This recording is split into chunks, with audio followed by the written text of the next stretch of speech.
এক, আমরা ঐক্যবদ্ধ।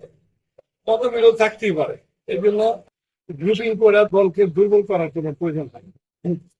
আমি এটা পছন্দ করি না। আমি চাই যে বিএনপি পরিবারের সকল সদস্য এক থাকে। একটা পরিবারের 5টা ভাই থাকলেও মতবিরোধ হয়, এই জন্য মারামারি করে সংসার ভেঙে যাচ্ছে। অর্থাৎ দলটাকেও তোমরা এইভাবে মনে করবা, এই দল বিএনপি, আমরা বিএনপি পরিবারের সদস্য, কোনো হানাহানি নেই, কোনো মারামারি নেই, সবাই ঐক্যবদ্ধ। গ্রুপিং করার কোনো প্রয়োজন নেই।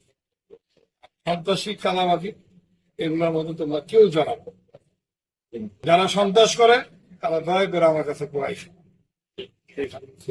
দল ক্ষমতায় আসুক, দল ক্ষমতায় আসলে এতে ভালো চলবে।